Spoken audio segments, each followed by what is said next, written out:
드디어 오늘 룻기의 마지막 에피소드를 봅니다. 여러분들이 모든 영화나 드라마를 보시면 늘 보실 때 경험하시듯이 늘 영화나 드라마가 그렇듯이 중요한 것은 맨 마지막에 드러나죠. 오늘 사장은 모든 사건이 하나의 결말로 모아지는 굉장히 중요한 부분입니다. 이미 여러분들이 읽으신 대로예요. 굉장히 중요하게 끝나고 있죠.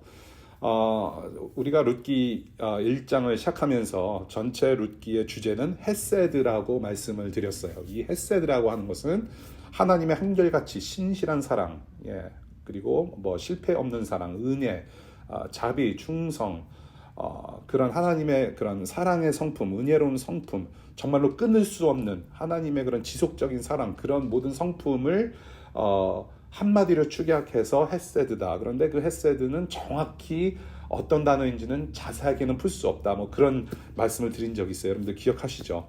그 헤세드, 하나님의 한결같이 신실한 사랑이 주제라고 말씀을 드렸고요. 그 주제, 그 헤세드가 흐르는 평범한 사람들의 이야기가 바로 룻기다라고 말씀을 드렸어요. 그러한 평범한 사람들의 이야기 속에서 중요한 것은 하나님께서는 특별한 일을 행하신다라는 것. 평범한 사람들, 저와 여러분들 같은 사람들의 이야기 속에서, 일상 속에서 특별한 일을 행하시는 하나님을 볼 수 있다라는 특징을 우리가 나눈 적이 있습니다. 오늘 본문 사건으로 이제 룻기를 마무리하려고 하는데요. 우리 공동체에게, 저와 여러분들에게 들려주시는 하나님의 마음과 그 하나님의 뜻이 무엇인지 마음의 귀를 함께 기울였으면 좋겠고요. 오늘 주시는 말씀과 생각, 그것에 우리가 순종하는 믿음의 마음으로 우리가 2022년 힘차게 살아갈 수 있기를 바랍니다. 먼저 우리가 본문을 보기 전에 1, 2, 3장을 좀 간단하게라도 각 에피소드 줄거리를 리캡하고 정리하면서 우리가 마무리했으면 좋겠어요. 첫 번째 1장 보리추수 시작할 때라는 제목으로 우리가 1장을 봤습니다. 나오미 가족이 베들레헴의 가뭄을 피해서 모압 지방으로 잠시 이민을 갑니다. 그런데 나오미 남편과 두 아들, 결혼한 두 아들까지 다 죽어요. 집안 남자들이 다 죽어버립니다.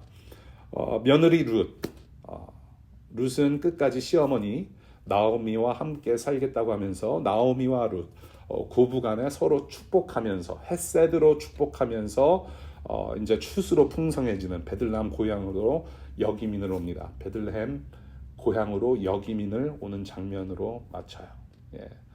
그러니까 나오미에게 있어서는 역이민이고 룻에게는 정말로 생소한 이민 생활의 시작인 거죠. 그리고 2장을 우리가 봤습니다. 하나님의 날개 밑으로라는 제목으로 룻기 2장을 봤어요. 이 룻은 보아스라는 나오미 남편 엘리멜렉 친척집 사람인데 그 집에서 일을 하게 돼요. 기업 회장이라고 제가 말씀드렸어요.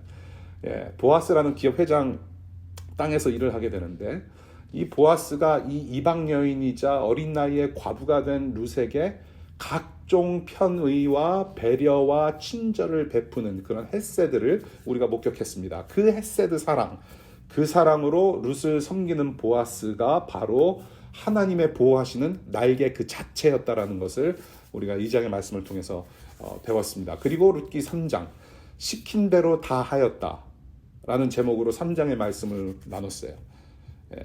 3장의 사건, 이 가문의 기업, 유업을 이어갈 남자로서 나오미는 보아스가 참 적격이다라고 믿었죠. 그리고 며느리 룻에게 말합니다. 보아스에게 이러이러한 방식으로 다가가라 시킵니다.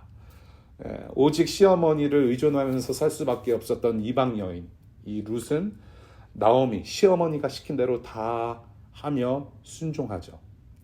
그 대목이 참 중요했어요. 시킨 대로 다 하였다. 그래서 이 세 사람 룻과 나오미와 보아스의 헤세드가 삼겹줄로 만나서 꼬이면서 드디어 룻과 보아스와의 그런 결혼에 아주 신호탄을 쏘아 올리는 그런 사건이 바로 룻기 3장의 사건이었다라고 나눴습니다. 그리고 드디어 오늘 4장 이새는 다윗을 낳았다. 그런 결론을 우리가 보게 됩니다. 우선 1절부터 8절까지 볼게요. 1절부터 8절까지 기업을 물을 수 있는, 유업을 물을 수 있는, 그 기업과 유업의 문제를 해결할 수 있는 젊은 친척이 등장을 해요. 예, 지난 주에 잠시 말씀드렸지만 이 룻은 아마도 젊은 여인이었을 것이다. 젊은 여인이었을 것이다. 그래서 30대보다는 20대가 더 낫다. 그래서 젊은 친척이 있다라고 보아스가 얘기하면서 소개해주겠다라고 했었죠. 그 젊은 친척이 드디어 나타나요. 1절을 보니까 마침 그가 나타났다라고 표현합니다. 마침. 예, 저희가 지난 이 장을 공부하면서 보아스가 나타난 그 상황에 마침이라는 단어가 쓰여졌던 것을 우리가 보게 되죠. 마침. 마치 우연히 그런 일이 된 것처럼. 그런데 우연이라는 거 없다라는 거. 하나님의 때에 하나님께서 하시는 일이었다라는 거. 마침. 그러니까 드디어 젊은 친척이 등장하면서 마침 나타나면서 뭔가 또 다른 사건이 전개될 거라는 예감을 주는 거죠. 마침 그가 나타났는데 모인 장소가 주로 이제 동네에서 재판을 하든지 회의를 하든지 중요한 모임을 갖는 어떤 그런 장소에서 이제 다 만나게 됩니다. 그래서 보아스가 그 마침 나타난 그 젊은 친척에게 이렇게 질문하죠. 나오미, 엘리멜렉, 나오미의 남편, 죽은 남편 엘리멜렉이 남겨놓은 땅이 있는데 그 땅을 지금 처분하려는데 당신께서 책임질 수 있겠습니까? 라고 물어봅니다. 그런데 당신이 1순위인데 못하면 내가 그 다음 순서를 맡겠소 라고 얘기를 해요. 1장 1절을 보면요, 룻기 1장 1절을 보면 완전히 이민 갔다라고 볼 수 없는 게, 왜냐하면 1장 1절 보면은 임시로 살려고 갔다. 그러니까 베들레헴의 기근과 가뭄을 잠시나마 피하기 위해서, 물론 기약 없는 이민 생활을 하는 거지만은 그래도 임시로 다시 돌아올 목적은 있었고, 그러니까 임시로 살려고 모함 땅으로 이민을 갔는데 땅은 남겨뒀다라는 거야. 예.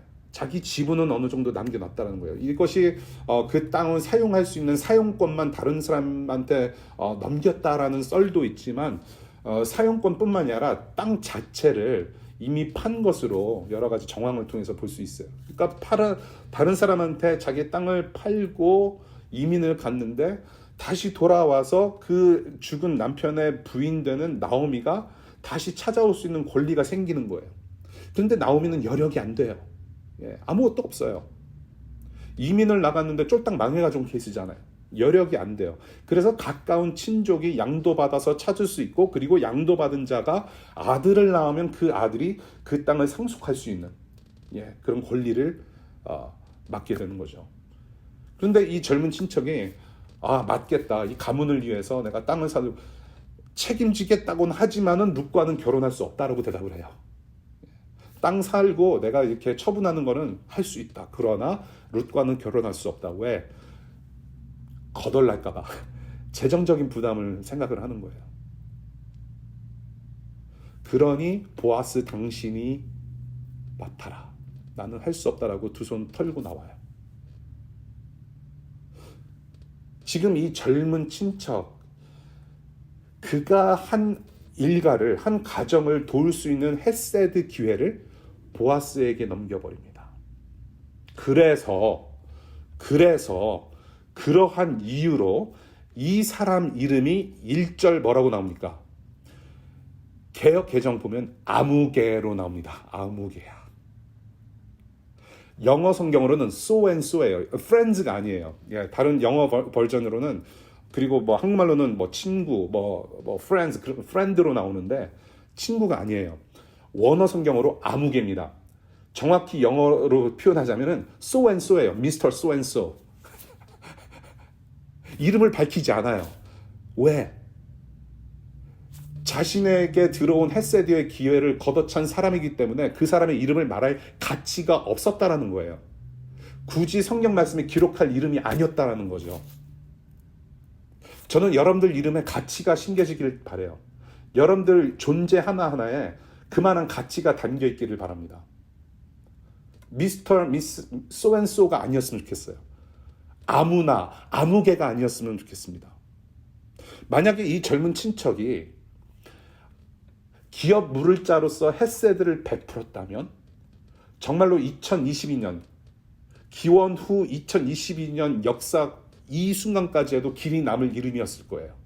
그런데 그 대신 그 역사의 길이 남을 이름은 보아스가 지금 차지하고 있다는 거. 9절부터 12절. 보아스가 드디어 기업 무르기를 선언합니다. 자신의 몫이라고 선언을 해요. 많은 사람들 앞에서. 이제 그 젊은 친척이 떠나갑니다. 나는 책임질 수 없다. 보아스 당신이 맡아라. 그래서 보아스는 자기가 기업 물을 자라고 선포합니다. 장로들 그리고 마을 사람들에게 자신이 나오미 부부의 기업을 잇고 룻과 결혼까지도 하겠다라고 선언하면서 많은 사람들의 축복을 받아요. 어떠한 축복을 받느냐? 11절 야곱의 집안을 풍성하게 했던 라헬과 레아처럼 되기를 축복받았고 그 다음에 12절에 룻처럼 이방 여인이었던 다말이 베레스를 낳으면서 언약 가정의 그를 대를 이어가고 언약 가정의 한 몫을 담당했던 것처럼 그렇게 되기를 축복하면서 13절로 넘어갑니다. 13절부터 22절 드디어 나오미가 손자를 맞이해요. 손자를 맞이하는 나오미의 복을 그려내고 그리고 족보가 기록됩니다. 드디어 보아스와 룻이 결혼해서 애를 낳아요.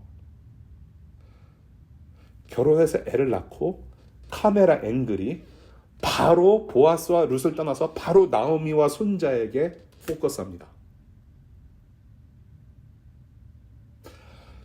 이웃 여인들이 나오미를 칭찬해요. 나오미 노래를 해요. 그리고 자손을 축복해요. 나오미와 자손을 축복해요. 그리고 하나님을 찬양합니다. 좀 감동이에요, 사실은. 다른 나라로 떠났다가 다른 지역으로 떠났다가 빈 털터리로 다시 온 나오미. 그런데 며느리를 통해서 기업 물을 어떤 가문이 다시 한번 만들어지고 소망을 보게 되고 나오미의 기쁜 모습을 동네 사람들이 목격을 하는 그 장면 굉장히 감격적이에요. 근데 그 보아스와 룻 사이에 태어난 아기 이름이 17절 보니까 오벳이라고 하는 이름이에요. 오벳을 낳았어요. 이 오벳이라는 이름의 그 원래 뜻은 섬기는 자라는 뜻입니다. 오벳. 그리고 이 오벳이 누구냐? 아시다시피 오벳의 아들이 이새예요. 그리고 이새의 아들은 앞으로 왕이 될 다윗이라는 거예요. 그러니까 다윗의 할아버지가 오벳인 거죠. 이렇게 세대를 이어서 22절 이스라엘 왕이 될 다윗으로 이 족보가 쭉 이어지는 것을 보게 되는 거예요. 마태복음 1장 5절을 보면요. 마태복음 1장이 굉장히 중요한데 족보가 나오지 않습니까? 마태복음 1장. 그러니까 여러분들이 이제 지금 아틀란타를 계속 가시잖아요. 성경 일독하기 위해서 지금 아틀란타로 계속 지금 사케 지금 계속 사우스캐롤라이나 지나고 있고 지금 조지아 이제 그렇죠. 이제 다음 주 30일에 조지아로 들어가셔야 돼요, 여러분들이. 조지아로 들어가셔야 되는데 성경 일독을 하다 보면은 이게 좀 이렇게 지루할 때가 있잖아요. 뭐 창세기 읽다가 한 뭐 민수기 정도 출애굽기 민수기 이제 들어가면 이제 지루해지기 시작한단 말이죠. 그러면 이제 바로 뭐를 하느냐? 신약 성경 첫 번째로 들어가요. 마태복음부터 읽기 시작해요. 그럼 마태복음을 딱 보니까 또 족보가 시작이 되네. 뭔 놈의 사람들이 이렇게 많아. 근데 그게 굉장히 중요해요. 마태복음 1장 5절을 보면요. 보아스는 룻에게서 오벳을 낳고 예수 그리스도의 족보에 보아스는 룻에게서 오벳을 낳고 증언을 해요. 그리고 16절 보니까 마리아에게서 그리스도라고 하는 예수가 태어나셨다라고 표현해요. 굉장히 가슴 떨리는 족보예요, 이게. 그래서 지금 어떤 상황이냐 정리하자면 이런 거예요. 1장에 베들레헴이라고 하는 그런 House of Bread, 빵의 집이라고 불리우는 베들레헴, 가뭄으로 텅 빈 빵집이 돼버렸어요. 베들레헴이. 그렇죠? 베들레헴의 뜻이 빵의 집인데 가뭄이 일어나서 사람들이 막 흩어지기 시작했어요. 그 중에 하나가 나오미 가정이었어요. 텅 빈 빵집이었어요. 그런데 지금은 꽉 찬 생명의 빵집이 되었단 말이에요. 보아스가 룻을 낳고 추수의 때에 오벳을 낳았는데 오벳 그 다음 아들이 이새였고 그 이새 다음 아들이 다윗이었고 생명으로 꽉 찬 빵집이 지금 이루어지고 있는 역사를 보는 거죠.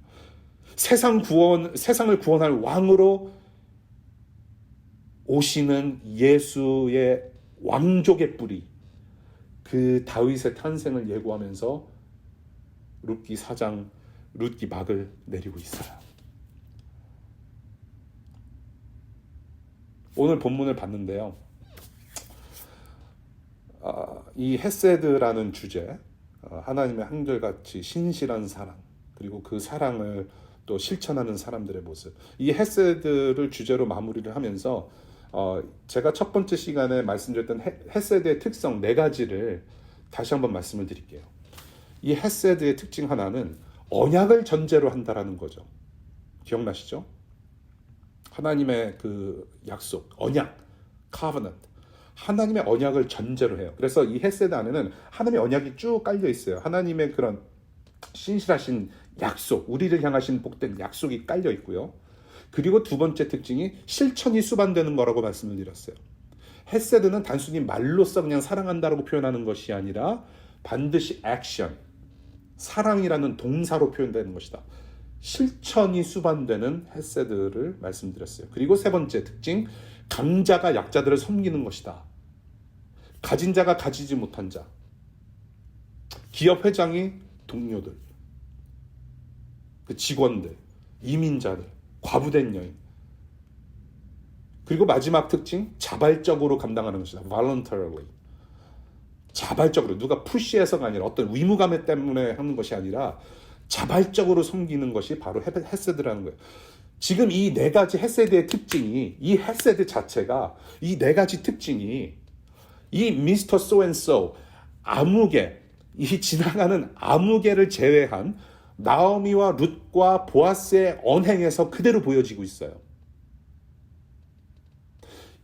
룻기 1장부터 4장 오늘의 사건에 이르기까지 이 4가지 헤세드의 특징이, 이 헤세드가 이 세 사람의 모습 속에 다 담겨져 있어요. 그대로 보여져요. 여러분, 여기서 한 가지 말씀을 읽으실 때, 말씀을 대할 때 팁하지 한 가지 드릴게요. 지난주에 그 팁을 하나 드렸듯이, 여러분들 설교는 한 번 듣고 마는 게 아니에요.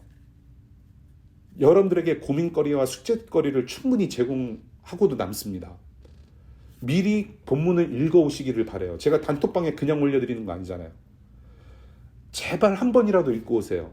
미리 한 번 읽고 와서 설교를 통해서 설명을 들으시면 이게 그런 내용이었구나. 그러고 나서 주일날 밤이든지 월요일에 여러분들이 노트한 거 정리한 거 보시면서 복습하면 벌써 본문을 가지고 3번을 생각을 하면서 그것을 소화할 수가 있어요. 결국에는 그게 공부예요, 여러분. 공부로 이어졌으면 좋겠어요. 설교가 공부로 이어졌으면 좋겠어요. 여러분 설교 제목도 뭐 이렇게 팬시하게 뭔가 정말로 여러분들의 어텐션을 확 끌만한 어떤 멋진 제목이 아니에요. 죄송하게도. 본문에서 따와요. 본문에서 가장 중요하다고 생각되는 핵심 구절을 그대로 설교 제목으로 가지고 와요. 그것은 무슨 의미냐? 여러분들이 설교를 들으시거나 미리 본문을 읽으실 때에 이 제목이 결국에는 핵심이고 중심이구나. 그러면 이 제목을 가지고 풀어보시란 말이에요. 그래서 결국에는 뭐냐면 성경 말씀을 한 구절이라도 여러분들이 좀 기억할 수 있게. 자, 지난주에 말씀 제목이 뭐였느냐 했을 때 시킨 대로 다 하였다. 예. 그것은 홍주영이라는 설교자가 만들어낸 제목이 아니라 말씀 속에 있었던 말씀이었잖아요. 그렇죠? 그래서 한 번이라도 더 기억하면서 그 말씀 제목을 딱 생각해 보니까 그런 내용이었더라라고 딱 생각해낼 수 있는 거죠. 자, 1장부터 4장까지 헤세드라는 주제가 흘러가면서 이 4가지 특징이 각 사람에게, 이 3명의 사람들에게 그대로 나타나요. 하나님의 헤세드를 신실하게 실천하는 이 소수의 백성들, 이 세 사람이 헤세드로 끊어질 수 없는 삼겹살이 되면서 삼겹줄이 되면서 앞으로 새 언약이 되시는 예수까지 하나님의 언약을 이어가고 있어요. 새 언약 되시는 예수까지, 이새와 오벳과 이새와 다윗을 거쳐서 예수까지 그 족보가 흘러가고 있어요. 자, 어떻게 그 하나님의 언약이 이어지고 있나요? 사랑한다라는 말이 아니라 약자를 자발적으로 실천하는 헤세드의 사랑의 삶으로 계속해서 이어져요. Wait a minute. 잠깐만. 1, 2, 3, 4장 여러분들이 다시 공부하시면 좋겠는데요. 이 세 사람을 통해서 자꾸 무엇이 보이지 않나요? 하나님께서 저와 여러분들의 영혼과 마음에 뭔가 자꾸 이렇게 노크질 하는 것 같지 않아요? 이 세 사람의 모습을 보면서 자꾸 뭐가 보이지 않아요? 예수 그리스도. 이 세 사람의 헤세드에서 예수 그리스도의 성품이 발견되는 거예요. 네. 하나님 아들로서 강자였지만 이 세상에 약자로 내려오셔서 저와 여러분들과 똑같은 인간으로 약자로 내려오셔서 자발적인 섬김을 다하신 분, 그 사랑을 말로 사랑한, 성경을 털어보면은 I love you, I love you 한 번이라도 하나님께서는, 예수님께서는, 성령님께서는 우리를 사랑한다고 표시하신 적이 없으셨어요. 실천으로 사랑을 하셨지. 사랑을 실천하신 새 언약이신 예수 그리스도의 모습이 이 세 사람을 통해서 보여진단 말이에요. 이 세 사람 속에서 예수가 보여져요. 하나님은 이 룻기를 통해서, 특별히 이 세 사람의 신실한 성도들을 통해서 계속해서 우리 영혼의 문에 자꾸 노크질을 하시는 거예요. Here is the Christ. Here is my son. This is your Savior. And this is how much I love you. 바로 이것이 저와 여러분들, 우리 공동체에게 주시는 말씀이라고 저는 보고 싶어요. 무엇이냐면 하나님의 자녀들을 통해서 하나님의 존재가 보여진다라는 거. 이 세 사람의 등장인물을 통해서 우리가 하나님이 어떠한 분이신지를 보았듯이 하나님의 자녀를 통해서 하나님의 존재가 보여져요. 저와 여러분들을 통해서 하나님이 보여지게 마련이에요. 저와 여러분들을 통해서 예수 그리스도가 어떤 분이신지 보여지기 마련이에요. 여러분, 제가 이 젊은 나이에, 지금 벌써 애가 셋인데요. 이 젊은 나이에 네, 애들을 보면요, 제가 보여요. 이게 굉장히 무서운 말인데요. 애들을 보면 제가 보여요. 우선은요, 애들을 보면요, 굉장히 신기합니다. 우리 애 낳으신 분들 아실 거예요. 나처럼 애들도 사람이라는 사실 자체가 굉장히 신기해요. 예. 이렇게 이유식 떠먹이다가 어느 순간부터 지들이 밥그릇을, 이렇게 국물 그릇을 딱 들고 마셔요. 살겠다고. 너무 신기해요. 일거수일투족이. 살겠다고 먹는 걸 알아요. 예. 뭐 행동하는 거, 노는 거, 자꾸 보면서 어떻게 저렇게 말을 하고 어떻게 저렇게 행동을 하지? 굉장히 신기해요. 가만히 보면은 이렇게 웃음이 절로 나와요. 뭐라고 표현할 수가 없어요. 아빠 된 입장으로, 부모 된 입장으로. 예. 근데 이제 가끔씩 이놈의 새끼들이 말을 안 들 때가 있잖아요. 예. 애들이 뭐 항상 이쁩니까? 그냥 확 그냥 예, 속이 막 뒤집어지는 순간들도 있어요. 여러분들도 그렇게 크셨잖아요. 뭐 아닌 것처럼 그렇게 보세요. 예. 여러분들도 부모님 속 뒤집고 막 그랬잖아요. 예. 뭐 그런 게 보여요. 인간으로서의 기본 요소와 함께 어떤 사람됨을 보면서 기쁨을 누리고 너무나도 신기하고 그런 것도 누리고 느끼지만, 동시에 애들을 보면요, 제 성격도 보이고요, 내 더러운 성격, 예, 애들을 보면은 내 성품도 보이는 거예요. 예, 희한해요. 예, 우리 학교 선생님이 지금 이제 여기서 이렇게 예배하고 계시잖아요. 애들 이렇게 학생들을 보면 여러분 마찬가지잖아요. 사람을 보면은 얘가 지금 집안에서 어떤 교육을 받고 자라는지 알 수 있어요. 어느 정도 가늠할 수 있잖아요. 예, 저도 여러분들을 볼 때 그래요. 예, 여러분들 보면 부모님이 보일 때가 있어요. 물론 좋은 쪽으로. 근데 제 아이들을 보면요, 당혹스러워요. 그런 것이. 왜? 나를 닮을까 봐. 예. 그래서 이게 이 parenting이라는 게 fathering, 아빠 노릇한다는 게 그래서 이게 굉장히 할 일이 많구나. 내가 먼저 사람이 되어야 이 모습을 보고 애들이 그대로 답습해서 애들도 사람이 되는 거잖아요. 예. 그러니까 애들을 보면 아빠가 보이고 아빠를 보면은 애들도 보이는 거예요. 예. 여러분, 저와 여러분들은 누구 자녀예요? 여러분들의 그런 biological, 생물학적인 어떤 부모님 말고 저와 여러분들은 하나님 자녀들로 태어난 사람들이에요. 하나님은 인간들을 하나님의 자녀로 만드셨어요. 예. 그래서 하나님을 우리가 아버지라고 부를 수 있는 거예요. 여러분, 그래서 드리고 싶은 말씀은 예수 그리스도를 닮아가는 거, 하나님의 형상대로 다시 계속해서 회복되어지고 하나님의 자녀, 하나님의 형상대로 계속해서 다듬어져가는, 성장하는 것이 바로 저와 여러분들이 2022년 한 해의 목표가 되어야 하고 동시에 인생의 목표가 되어야 된다는 것을 말씀을 드리고 싶은 거예요. 여러분, 구원이라고 하는 것, 예수 믿고 구원받는다라고 얘기를 하잖아요. 구원은 여러 가지로 표현할 수가 있어요. 예. 여러 가지 표현할 수 있고 여러 가지로 설명할 수 있지만 예수를 닮아가는 거룩이 구원이라고도 말씀드릴 수가 있는 거예요. 점점 더 예수 그리스도를 닮아가는 구원의 과정을 걸어가고 있어요.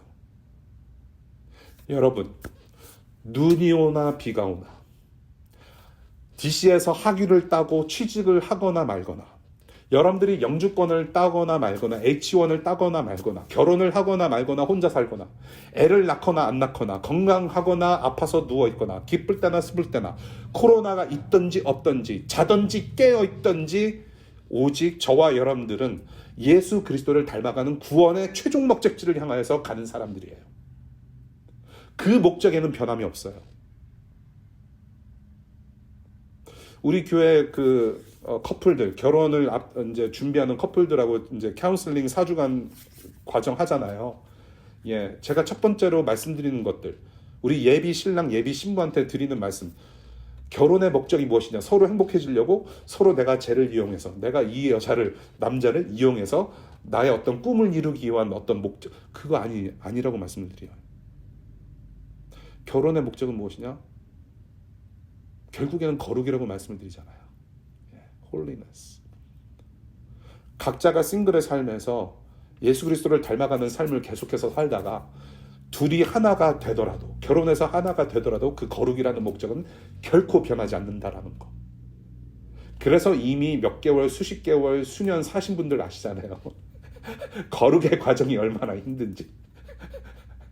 딴 사람하고 부딪혀서 살면서. 2022년에도 여전히 저와 여러분들의 인생의 목적은 다를 거 하나 없어요. 다를 바가 없어요. 예수 그리스도를 닮아가는 거룩의 그 구원의 길이다. 하나님을 닮아가는 삶. 그러한 목적을 가지고 그 목적을 향해서 같이 함께 삶을 살아가는 자들을 교회라고 부르는 거죠. 교회. 많은 분들이 그런 얘기를 해요. 교회 방향성이 무엇이냐. 그리고 제일 당혹스러운 질문이 그 목사의 목회 철학이 무엇이냐라고 물어볼 때 저는 굉장히 당혹스러워요. 물론 10년 전, 15년 전에는 뭔가가 있었어요. 나는 어떻게 한번 해보겠다라는. 근데 시간이 지나면 지날수록, 복음을 대하면 대할수록 목회 철학이라는 것은 없다라는 거예요. 복음을 떠나서는 아무것도 설명이 안 돼요. 저와 여러분들은. 예수 그리스도를 닮아가는 어떤 그 구원의 모습, 하나님의 형상을 닮아가는 그것이 아니면은 말씀을 드릴 게 없다란 말이에요. 그게 교회 방향성이에요. 그것이 우리가 가져야 할 정신이란 말이죠. 그 목적 있는 삶을 함께 살아가는 자들을 교회라고 부르는 거예요. 우리의 목적은 확실해요. 구원의 목적은 확실하단 말이에요. 저와 여러분들 올해도 힘든 상황이 계속될 수 있어요. 코로나가 언제 끝날지 몰라요. 오미크론이 지금 대세예요. 그럼에도 불구하고 교회다운 교회로서 예수 그리스도를 닮는 교회로 우리가 성장할 수 있기를 우리가 함께 힘쓰면 좋겠다는 말씀 드리고 싶어요. 정말로 그것을 향해서 우리가 계속해서 말씀도 공부하고 모이기에 힘쓰고, 비록 오프라인으로 모이지 못하고 온라인이지만 모이기에 힘쓸 수 있을 때 우리가 모이기를 힘쓰고 그래서 함께 서로 도와가며 부축하며 이끌어주며 밀어주며 땡겨주며 우리가 함께 예수 그리스도를 닮아가는 공동체로 성장할 수 있기를 바라요. 여러분, 나오미 그리고 룻처럼 우리도 아무도 앞이 선명하게 보이는 인생 사는 거 아니잖아요. 앞으로 어떤 일이 닥칠지 몰라요. 저와 여러분들이 모두가 불투명한 미래를 향해서 걷고 있어요. 그렇지만 한 가지 확실한 것은 예수께서 하나님 나라라는 확정된 미래를 믿음으로 보게 하셨어요. 우리가 나아갈 방향을 제시하셨어요. 보여주셨어요. 지금 우리는 그 하나님 나라를 살아가고 있어요. 그리고 동시에 우리는 어떻게 살아야 될 것인가, 그 하나님 나라를 어떻게 살아야 될 것인가, 저와 여러분들을 하나님을 사랑하고 이웃을 사랑하는 사람들로 부르셨어요. 결국에는 우리는 사랑하는 사람들이구나. 그것이 사람의 기능이구나. 하나님께서 창조하신 사람의 펑션이구나. 사랑하는 사람들로 부르셨어요. 그 하나님은 저와 여러분들이 예수 닮아가면서 예수의 사랑을 실천하는 삶을 우리가 계속해서 살아낼 수 있도록 지금 우리 안에서 계속 일하고 계시고 그 거룩한 뜻을 지금도 이루어가고 계세요. 교회를 통해서 일하시고 교회 안에서 일하시고 교회 머리 예수 그리스도 그리고 예수 그리스도의 몸된 교회 예수와 저와 여러분들을 위하여서 그 뜻을 이루어 가세요. 성령 하나님께서 지금 현재 하시는 일이에요. 예수 그리스도를 닮아가는 거로. 그래서 여러분, 저와 여러분들을 통해서 교회의 이름이 아니라 어떤 특정한 인물의 이름이 아니라 하나님의 존재, 우리 하나님 아버지의 존재와 예수 그리스도가 드러나면 좋겠어요.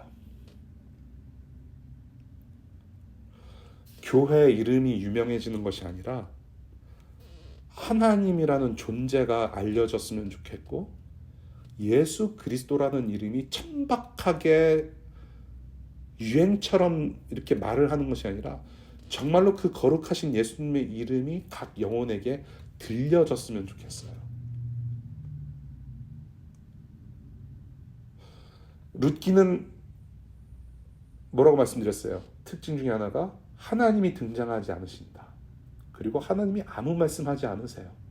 그냥 사람들 이야기예요.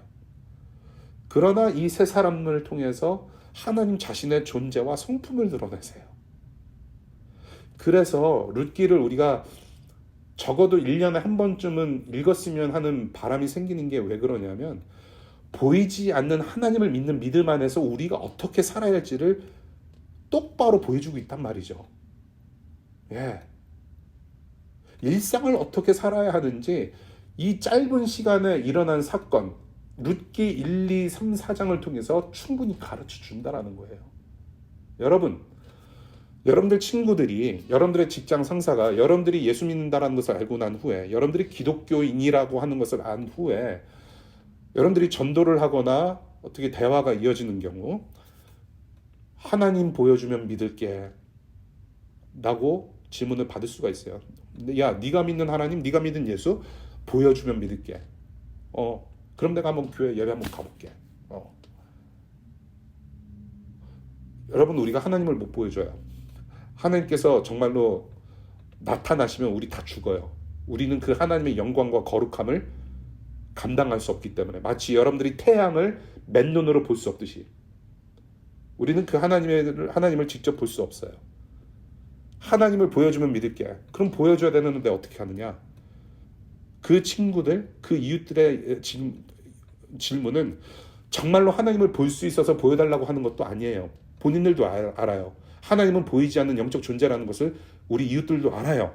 그럼 왜 그런 질문을 할까요? 그 질문을 하는 이유는 하나님이 살아계시다면 그 하나님을 믿는 너의 변화된 삶으로 하나님을 보이란 말이에요. 너의 변화된 삶으로, 너의 일상으로, 너의 언행으로, 너의 행동으로 보여달라.